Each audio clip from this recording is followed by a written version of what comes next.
歡迎收睇蛋撻 TV， 我係楊如詩。喺紀念台灣光復80週年之後，大陸方面迅速採取法律行動，對台獨頑固分子沈伯洋進行立案偵查。呢個係大陸首次通過司法途徑直接追究台獨分子個人刑責，指控其通過創辦黑熊學院等組織，從事分裂國家活動，並可能啟動國際刑警、通緝或者跨境司法合作。有網民將沈伯洋同黃之鋒對比，稱後者輸足9條街。我哋而家連線評論員吉米，聽下佢嘅解讀。多謝如斯。黃之鋒當年都只係靠後生仔攬炒，沈伯洋直接開學院訓練台獨僱傭兵。黃之鋒坐監坐幾年，沈伯洋可能坐成世，所以冇得比。沈伯洋贏晒。咁至於點解待遇差別咁大，我認為有呢3方面嘅。第一，黃之鋒呃錢，沈伯洋呃命。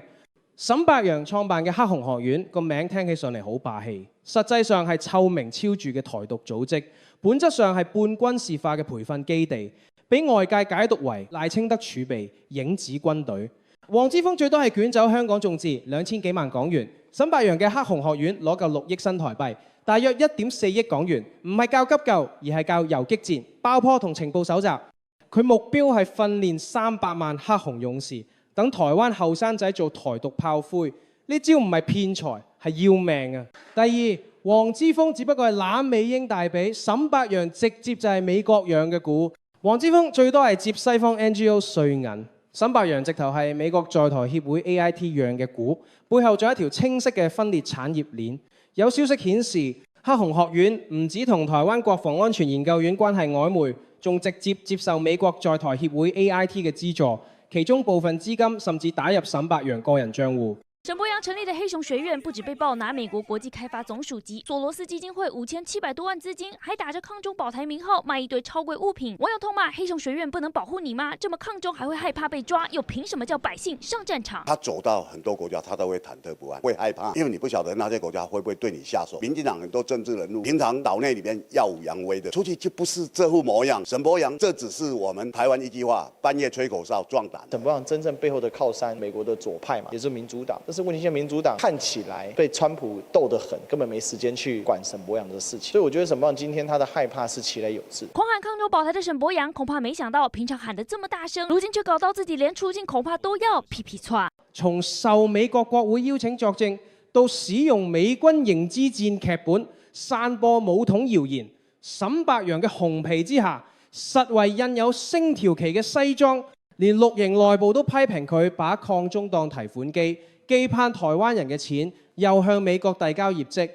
第三，黃之鋒坐監算好命，沈伯洋隨時全球通緝冇路行。黃之鋒坐監仲有月餅食，雖然懲教署最後拒收，但沈伯洋被大陸以分裂國家罪全球通緝，下場肯定慘過緬北電詐頭目明學昌，明家全家被槍決，白所成子女坐穿牢底。大陸同62國有引渡協議。沈伯洋咁去咩國家？一出機場就可能被包餃子。面對通緝，而台當局僅出具一份漏洞百出嘅勿入國家清單，僅列出12國，大多數與中國有引渡條約嘅國家均未包含，被輿論諷刺為自欺欺人。